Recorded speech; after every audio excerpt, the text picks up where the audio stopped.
Hi, sweet souls. Welcome to I'm Awake, Now What? A podcast about life, love, laughter, and enlightenment. I'm your host, Krista Xiomara.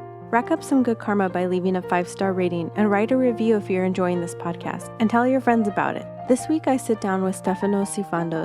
Steph is an author, speaker, and coach who is classically trained in behavioral sciences from the University of Notre Dame in Australia. Steph facilitates regular retreats focused on creating transformational growth through neuro-empowerment practices and combining Eastern spiritual practices with Western psychology to help individuals improve, evolve, and enhance their quality of life and interpersonal relationships. Steph and I discuss his life journey and what inspired him to become an advocate for helping men become their best versions.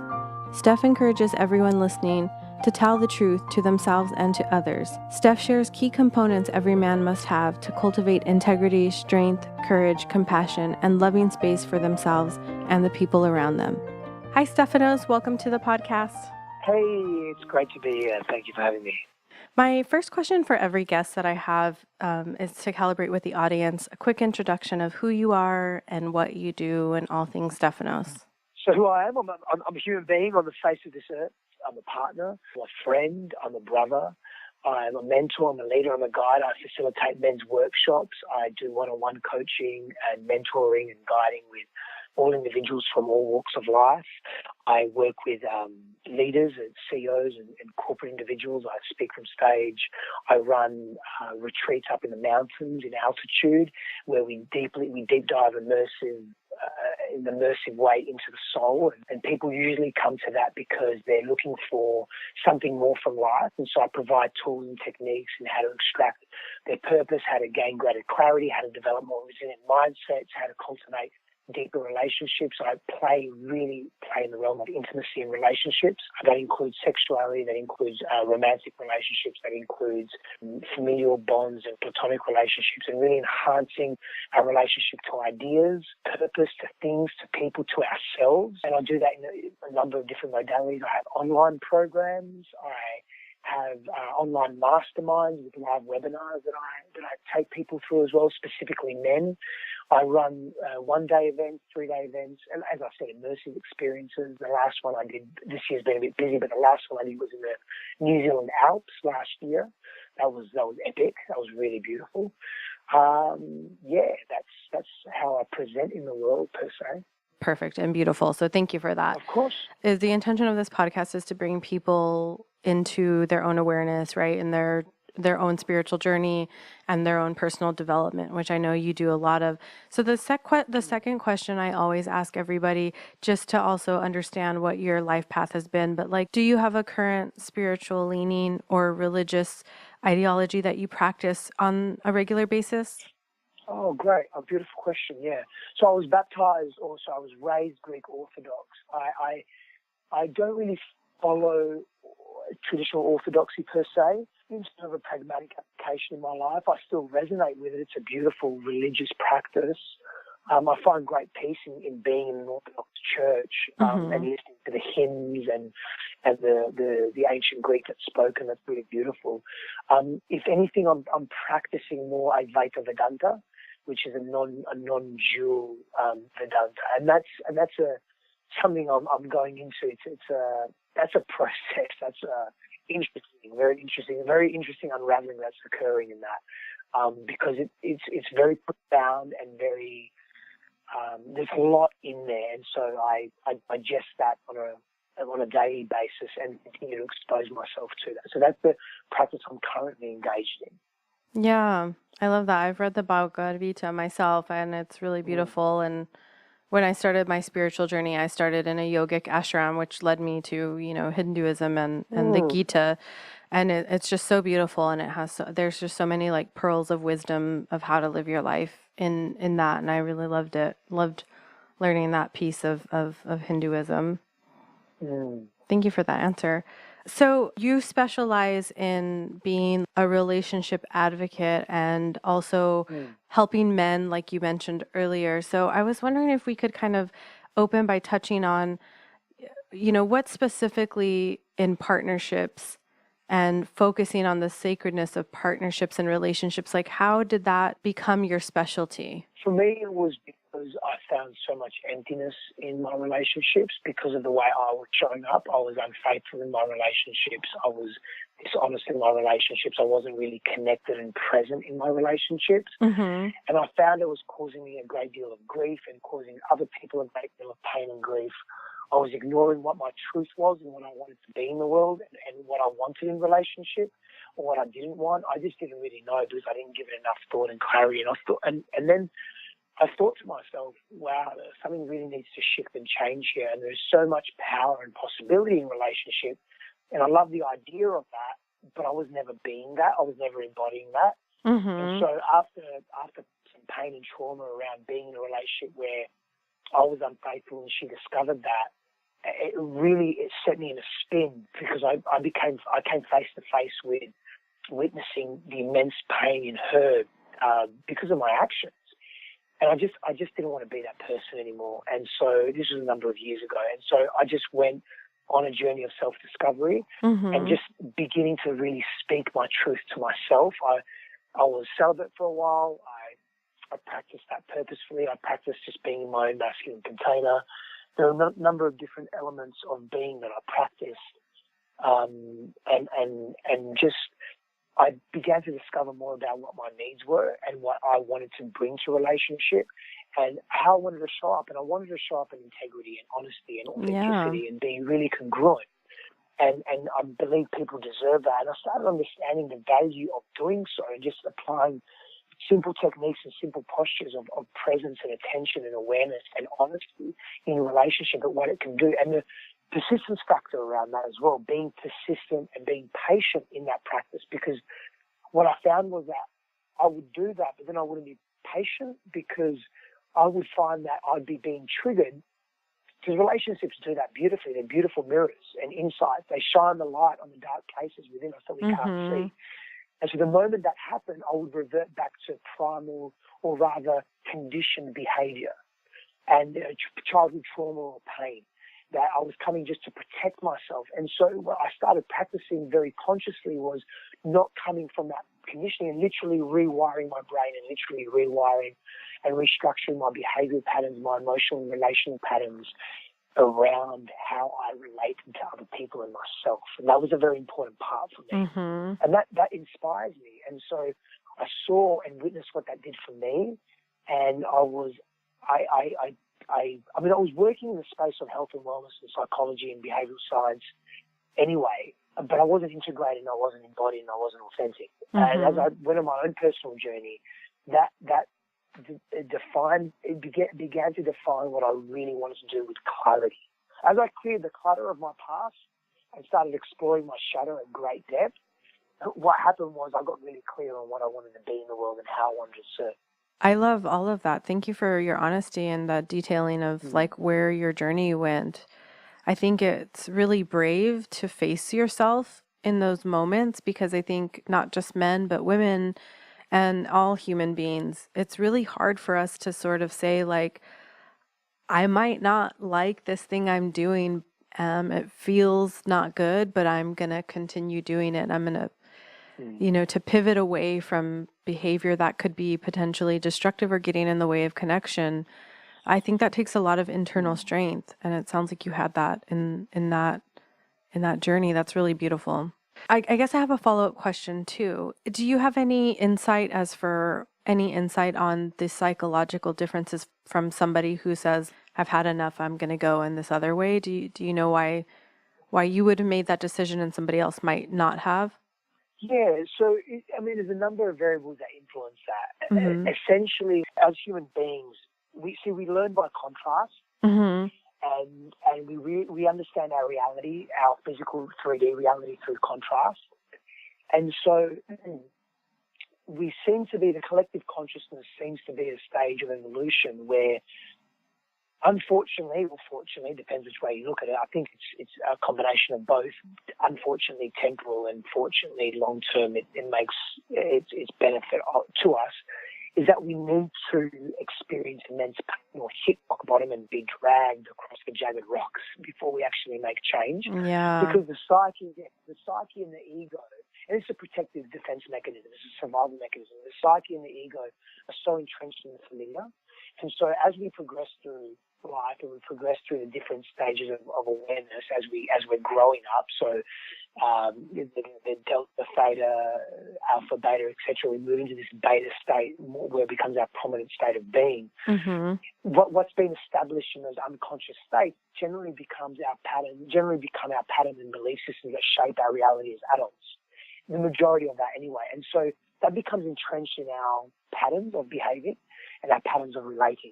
Mm-hmm. And so they're very difficult to change because the familiar is so safe because it's comfortable and it's familiar. And so we want to stay there. So the psyche wants to hold on to that. So breaking the pattern, breaking the normative structure of how we operate can be really challenging. And often the only way to do that is to experience the pain where it's so much that we have to change. So we experience a very vibrant or volatile contrast, and then we slingshot out of that into a new way of being. But even then, sometimes people will suppress and avoid. They'll fight so hard because the ego does that really well, especially if they've had an upbringing of fighting, whatever that looks like. They can really just keep resisting and resisting and resisting.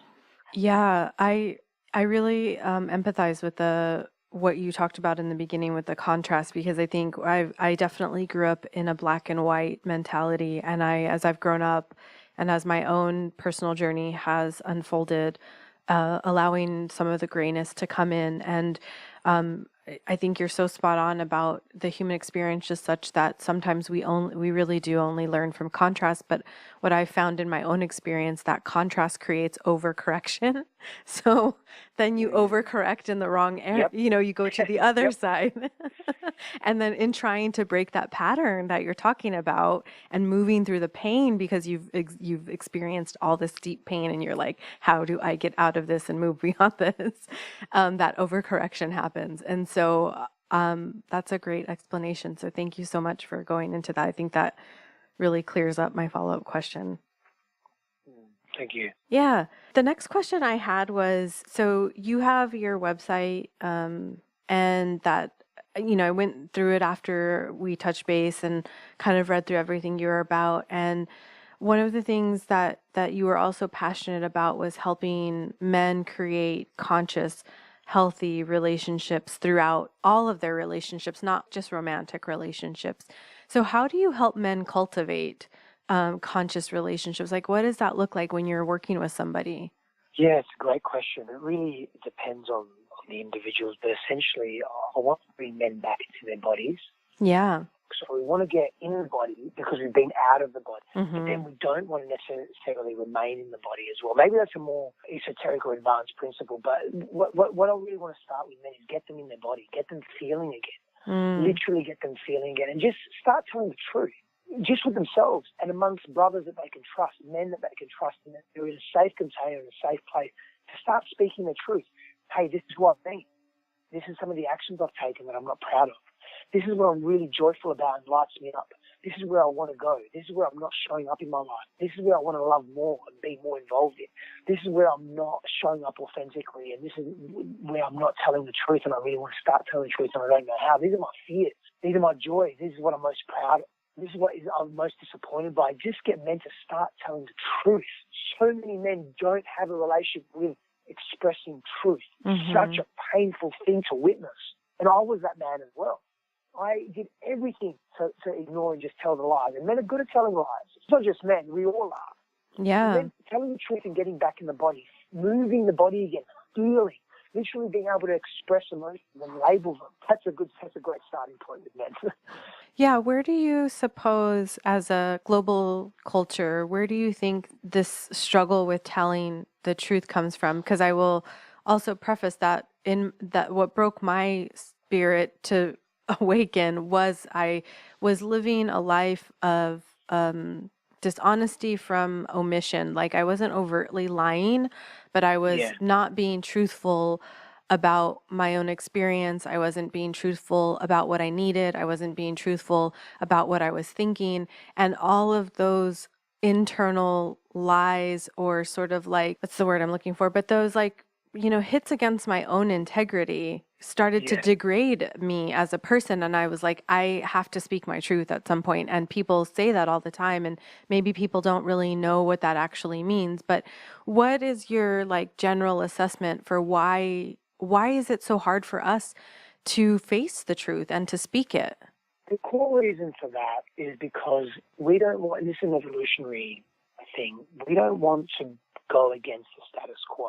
We don't really want to go against the grain. So if we say something, that's why public speaking, as an example, is one of the most terrifying, and I mean terrifying, I use that word very deliberately, the most terrifying thing to do, more so than jumping out of a plane. Because you're in front of a large group of people and you're sharing a perspective or an opinion. Mm-hmm. Or even if you're just sharing, even if you're just expressing, and you're expressing statistical data, the fact is you're open, so vulnerable and open to scrutiny, to being judged, to potentially that judgment leading to rejection, abandonment, humiliation. These are core woundings within the human psyche. And so experiencing that and telling that we can hide behind our lies, because if it's our truth, then we feel the fullness of that if that truth is rejected. Yeah. If it's lies, it's a facade. So we don't really feel it. We're not connected to it. So we don't get hurt. And so we're protected. But that's probably the core reason as to why. We don't want to be in the out group. We don't want to be excluded. We want to be in the in group, because 100,000 years ago, being in the out group meant death, literally. Yeah. You're not surviving on your own in an environment that was so temperamental and volatile. We don't have that these days, but neurologically, that's a defense mechanism that's still in our body. And so we want to be agreeable to some extent, large extent. And we want to be present through that. And so we mask that with lies, even if they're little white lies. Our body knows it. Unconsciously, we know it. So we don't get as distressed if it's rejected. Essentially, what you're saying is that if we're all not telling the truth, eventually what that becomes is like an echo chamber, and we can't sort of go against the current of that echo chamber. We don't feel comfortable enough at some point in our lives, and it's kind of like this perpetual cycle that continues to circulate throughout our larger ecosystem and society that doesn't allow or afford for us to be honest, right? Is kind of what you're saying. Yeah. Yep. That's painful, but hopefully you, me, all the people who are doing this work are helping people sort of step into the truth of that and get out of that echo chamber. I wanted to ask you, the one thing I really loved about like your Instagram page and your website and all of your videos that you do and your social media was that you really authentically honor the feminine. I love that because as a woman and as a human being, we have to find a way to honor both like our masculine and our feminine sides within each one of our genders and then across the spectrum of genders as well. So I was wondering, what can you say about honoring our own femininity as human beings, as men, as women? I think it's important to own the contrast and to own the polarity. Yeah. And we very quickly reject one or the other. And it's because we're such material beings and we're such aesthetic beings, we're very quick to assume and judge and say, well, you're a woman, you should just be in your feminine, you're a man, be in your masculine.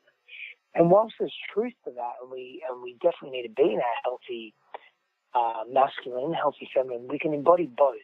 Each masculine and feminine traits, expressive traits, are embodied polar traits that exist in every single gender. It doesn't matter whether you're male or female. And so owning our femininity has been an undervalued state in our society at large.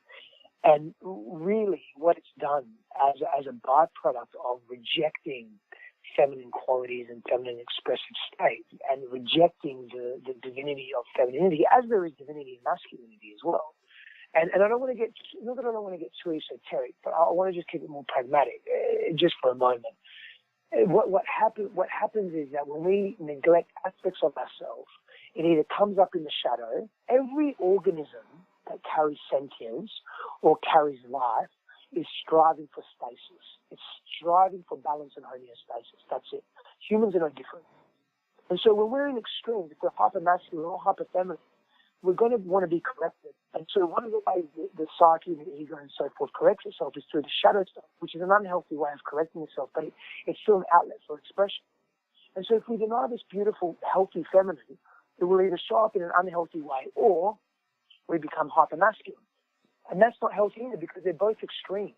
Yeah. And extremes don't work. They're not sustainable. We know that. We know that. In so many different areas of our lives. We know that extremes. I mean, not many people want to live in minus 50 degrees conditions. Not many people want to live in 50 degree in Celsius or 120 degree Fahrenheit conditions. Yeah. No, who wants to live in those conditions? And if they do, they want luxury and air conditioning and everything else to regulate, to regulate their state, their environment. So we don't want to live in extremes, whether it be external or internal. Yeah. Not everyone wants to go to war. Some people do, and it's another story, another conversation, but it's an extreme position. No one wants to be in a war-torn place. Like, we want to live in peace and harmony and balance. It's what we're propelled to do. I mean, on a side note, the masculine thrives on challenge, and the feminine thrives on consistency. And sometimes volatility comes with challenge, and that's, again, another conversation. But to go back to your question around femininity and honouring that, we need to really acknowledge that there's a place for deep embodied femininity in our society. For men and for women in different ways. It's different for men and different for women. I love that you said that we're not so meant to live in extremes, and kind of goes back to the contrasting that you said, is that I don't know how we've gotten to this place where equanimity is not something that is inherent anymore. It's like that's gone out the window, and I don't know where that started, or if it's, something more deeply ingrained in the history of us as humanity. I definitely, that might be above my pay grade to answer that question. Thank you for answering that question. I really appreciate that. Well, actually, I had a follow-up question to maybe also explain for listeners who aren't familiar with shadow work and what the shadow side is, because you mentioned it twice, and I'm familiar with it myself from reading, a handful of texts and stuff. But could you explain what the shadow side is so that they're understanding what you mean by that? It's repressed feelings or emotions or states or experiences that we can't deal with because it's too painful. And so the psyche shoves it in the unconscious self and forgets about it. But the reality is that 95% of our actions are driven by the unconscious self. Our belief systems are formed there in our bodies, in the parts of in the substructures and chasms of our minds. And essentially that behavior still comes out in some way, shape or form. And the shadow is more complex than that as well, because every action, every healthy action has a shadow expression. So, for example, let's take food as an example. We can eat healthy food, and then we can also, and food obviously, it releases a series of neurochemicals or chemicals in our body that make us feel good, that make us feel satiated, satisfied, and so forth. And we can also gorge on food. We can use food as something that's not healthy. We can be bulimic with food or anorexic with food. We can have an unhealthy relationship to something that is actually very healthy for us. And that can be a shadow expression of something that can be healthy for us as well. Extreme behavior can be part of the shadow of self as well. That can be part of it too. Yeah. Yeah. Thank you for explaining that. My next question was, if we could define what masculinity is, because you kind of talk about this a lot on your Instagram videos and on your website.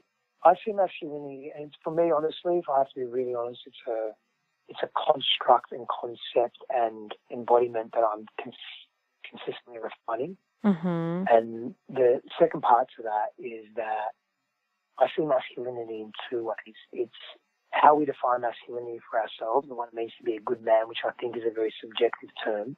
Yeah. And then looking at masculinity and what it means to be good at being a man in context to men.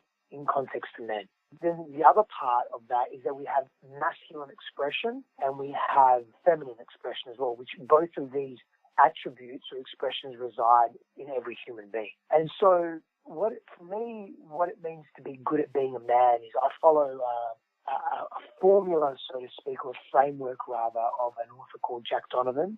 And I've added a little bit to that because I think it's not that it's missing something, I just think it requires a little bit more. And so he has this concept of 4 tactical virtues that define us being good at being men. Okay. And strength, courage, mastery, and honor. And I add connectedness to that as well. Yeah. And so part of that is is based in, they're not so much virtues, they're virtues, but they're not characteristics per se. They're more attributes that we cultivated and developed as men in our primal days, so hundreds of thousands of years ago, even millions of years ago, as humanoids. Mm-hmm. And it's part of who we are at a visceral level. And I like that because it gives us something a little bit more objective to play with. And then from that place, but it's also not just physiology and it being visceral. There's also a social bond that takes place there, because our identity was essentially used to be formed in small groups. We knew our place as men in the group of men that we were with, that we would hunt together with, that we would set the perimeter together with, that we would apply our mastery and our skills and our utility in to survive. We don't have that. So many men are isolated these days. Yeah. So many men are lonely and don't have that brotherly connection. And so that's an issue. That's a problem. Yeah. And we have to come back to that. We have to come back to honoring the strength in our bodies. We're physical beings. We're made to move. So many men, we're speaking to men just for a moment, but so many men, people in general, men in particular, are so sedentary. So sedentary. They don't honor their bodies. Yeah. They don't have physical aptitude. I'm not saying you have to be the strongest man in the world or the fastest runner, but have confidence in your body. So many men don't. That's the strength component. The courage component. Again, just go back to truth telling.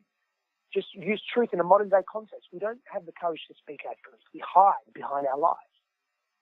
We live in a very easy world, relatively speaking, for most of us, where there's not war, there's not famine. Well, I mean, there is famine for over 2 billion people, but again, that's another conversation, I'm sure. Yeah. But for the people that are going to be listening to this podcast, they can leave. Most people can leave the doors open at night. They don't necessarily have to lock it all up. And I'm not naive. I grew up in rough neighbourhoods. I grew up on the street. I'm not naive. I know what goes on in the world. Yeah, but we've evolved to a more safer environment. Yeah. We do. We really do. And so we're not challenged much anymore like we used to be. Now, I'm not saying go to war. I'm not saying start trouble to challenge yourself, but there are ways to challenge yourself that we need to start exerting that courage that resides within us. And it's also very attractive to the feminine when the masculine is encouraged. Mm-hmm. Mastery. We're monotonous in what we do. We don't have a great variety and novelty in our skill application, using our hands specifically, challenging ourselves with new skills. Men need to do this. It helps us embody who we are as men. And the connectedness part is the fact that we're pro-social beings. Like we really are social beings. So that's how we've evolved. We're collaborative by nature. Yes, there's competition, intra and inter-group competition, absolutely. But we're collaborative beings by large, and we need to be surrounded with other brothers. And that's a big component of masculinity, is having healthy men around us. I often say to men, find a group of men that you trust, that you can develop history with, that you care about, that you respect and you revere, and that if a zombie apocalypse came, you would fight side by them, and you would know your role, and they would know them. Yeah. And I know that sounds primitive, right? But there's great value in that exercise in terms of trust and connection as well. Men that you can open your heart to, really important. Yeah, I think we recognize that technology and the evolution of humanity is changing us so much that there are a lot of ways, not just men, but women and people were so disconnected and lonely. And it's so spot on adding that extra layer of connectedness, because it's so easy now. I mean, you don't even have to leave your house if you don't want to. You can work from home. You can get food ordered in. You can watch TV. All you need is Wi-Fi now to exist. What you just said, I think, are kind of like the basic parameters of what one male person would need to continue to cultivate things that leave them more connected to themselves, and then the ability to connect back into the world. And I think that's what we need. I think we all, men, women, we all need that. I think we're all kind of suffering from this disconnection through our own evolution and technology, which is kind of for me, another podcast episode. Yeah. I could yarn on about that all day long. My next question I had was, I'm super big on awakening. Like, I don't even care if it's spiritual. I just hope that people are being curious and asking themselves those really deeper questions.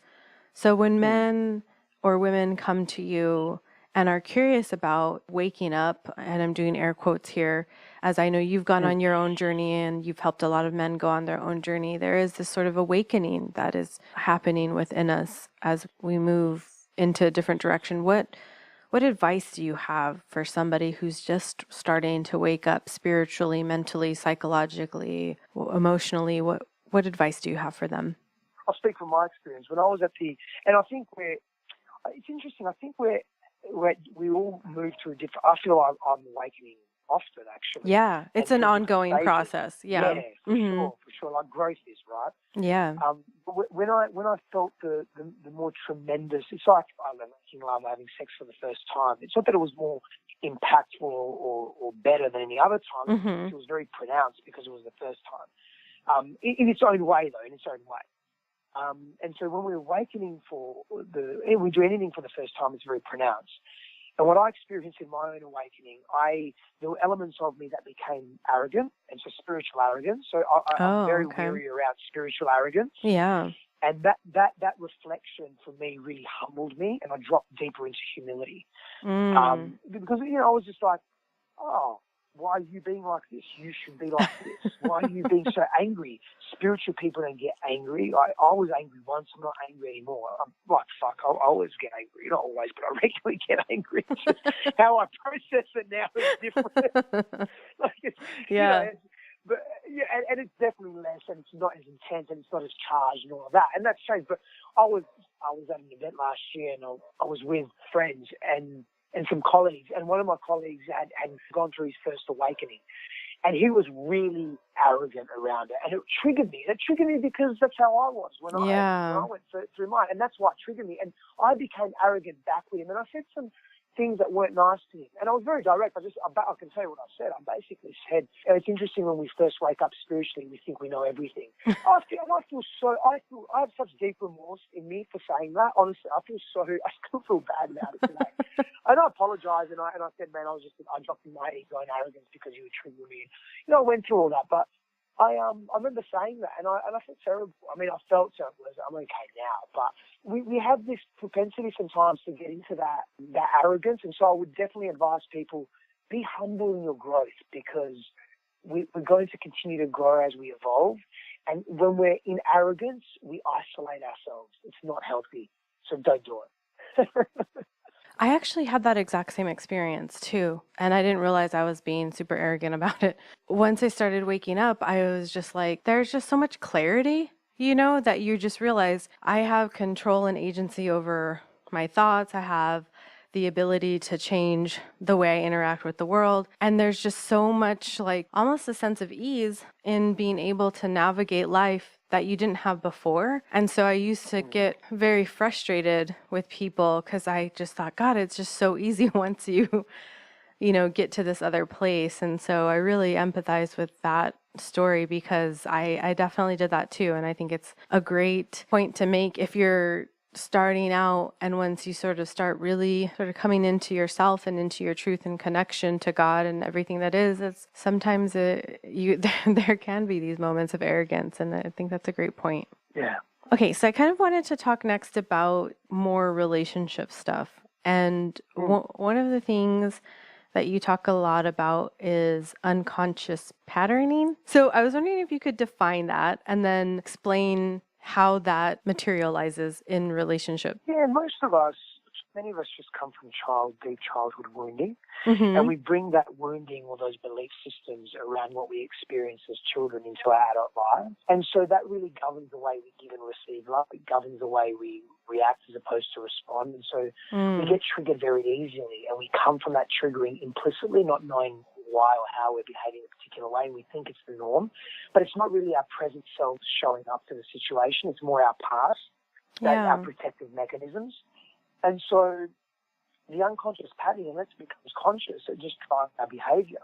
And so it requires just critical self-reflection and introspection and a willingness to look at our stuff. And then the shadow's part of that as well. And so when we do that, we realize that we realize that people come from their own place and they're not necessarily wanting to attack us or wanting to hurt us, but we become hyper-protective because we think we're being attacked and we take it personally, but it's not the case. And it causes so much friction in relationships. And then people break up because they don't know how to navigate those murky waters. Yeah. And that's the only reason why people break up, of course. Maybe some people definitely aren't suited for each other. But for the majority of the time, people just break up because they just think they're not suited for each other. And when they actually could be suited for each other. In fact, if they're really triggering each other, there's some great wisdom there. And if they can work through that and move through that and create new neural patterns and pathways and new behavioural sets, then they can make a very clean decision around, oh, okay, we're not actually meant to be together. Thank you. I love you.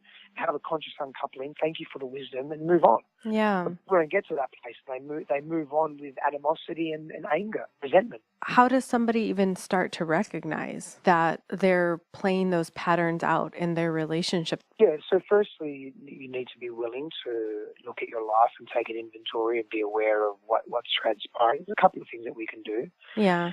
Firstly, we can just ask, is this really my feeling? Is this really my emotion? Okay. And we can just ask that question. Like in the moment that we're being triggered and angered, we'd say just stop, close our eyes, take a few deep breaths. When we close our eyes, it's not just a spiritual practice where 80% of our 70, 80, 90, well, not 90, but probably 70, 80% of the way we receive the world is through our eyes, our primary external sense organs. So when we shut our eyes down, essentially we receive information from the outside and within, and the body knows. And so we can just check in with our body and ask the question, take a few deep breaths, regulate the nervous system, so get out of sympathetic stress response and just go into a more calm state. And ask the question, do I really need to respond to this in pain or anger or frustration, or what's really happening now? Whatever question you want to ask around the situation, that can be a starting point, just people just getting into their bodies and asking a simple question. Yeah. Another thing they can do is they can look at where they experience pain in relationships. It's always a good start. Pain's always such a beautiful teacher. Yeah. And they can look at where they've experienced great pain in relationships and start to observe are there any patterns. Patterns with the people, patterns with the type of people, patterns with the type of argument or the topic of conversation, patterns in the way that they behave and react, patterns in key words. They can just notice things, just go back from a place of thinking about, okay, what are the patterns here? And that can help them understand, oh, there's maybe a part of me that's responding in a particular conditioned way. Let me go deeper into that. I mean, the third part to that is really get some help. I mean, get some assistance, get a counselor, a spiritual guide, a mentor, a coach, a psychologist. Get someone that can help you be a mirror and be a witness to what's happening within you. Because sometimes it's really hard to decipher. The ego is very dense, you know? Mm-hmm. Yeah, because I think that's a really great point. All of those were really great points. So thank you for clearing that up, because I think can be disconcerting. I think it was really great that you said that pain is just like such a great motivator to sort of just like get down to the base of what's going on. But getting help too is good, because even when you're going on this journey, and even if you're not, it's very hard for us to see ourselves clearly and objectively and with unconditional love too. If you're not loving yourself through something like facing, like, what is my part in a relationship not being as healthy or as sound as it could be? It's hard for you to, see yourself objectively without wanting to blame yourself 100% of the time. I know I have lots of friends, and I've done it in the past as well, is that when you're in a romantic relationship with somebody, I think it's our response to always take full blame. And we definitely all have a percentage of blame in a relationship ending, but being compassionate with yourself and looking at yourself objectively, getting the help you need, I think are all really great places to start. Yeah. I love that. Is there anything else that you would want the audience to know about your work, about life, about men, women, relationships, anything that we didn't get to hit on in the general part of the interview? Explore what's taboo in the world, because you'll find some gold there. There's a lot of shadow in that. And when we explore that and bring that to the surface, we neutralize it and it becomes an ally, not an adversary. So, sexuality as an example. Where sexuality is so taboo in our world, well, not in all the world, but so many parts of our world. And so, explore sexuality, speak the truth around sexuality, be free in your sexuality. And that doesn't mean you can have sex with 20 people in a day. I mean, if that's really what you want to do, then own that and endeavour to do what you need to do. But I'm talking about deep sexual liberation and cultivate sexual intelligence. Because sexual intelligence, for me, it compromises of three parts. There's the art of sexuality in motion, the sexual act itself per se. There's sexual life force energy, which is very, very important. And sexual life force energy is everything that we are in so many different ways. It's not just our sexuality per se. It's everything. It's our entire life force. And then there's past our life force as well. Not past that, but part of that is our sexual projection. And so taking ownership, do we have leaky sexual energy? How do we project in the world sexually? Do we take ownership of that persona in the world sexually? There's various parts to it. And so just, obviously we're on limited time, but that would be something I'll definitely want to leave your audience, beautiful audience with, is just owning your sexuality. Yeah, I think that's a really great point.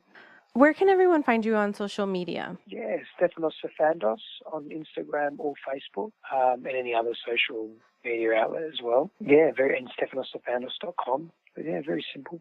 Well, Okay. not really that simple. Well, I know you're. I'll put your link for your website. Yeah. So I do like to end the show in gratitude. So I like to always ask my guests, what 3 things are they grateful for in this moment? Well, I'm grateful for this interview. I'm grateful for your time in this interview, very much so. I'm really grateful for my health, and I'm grateful I received my green card today. Yay! Well, thank you so much for coming to the podcast. I really love talking to you. You're just full of so many good things to say. Likewise. Thank you so much for having me, and thank you to your audience that's listening and taking the time as well to be here. So thank you so much. This podcast was written, directed, and produced by me, your host, Krista Xiomara. Co-produced and mixed by Billy Lee Myers Jr. Music created and curated by Mr. Pixie. Podcast artwork by Rebecca Rodella. You can find I'm Awake Now What podcast on Instagram, Twitter, and Facebook. Head over to your favorite podcast app and subscribe, download, rate, and review. Come back every Sunday to take part in a new and enlightening conversation. May you be filled with love and light until we meet again.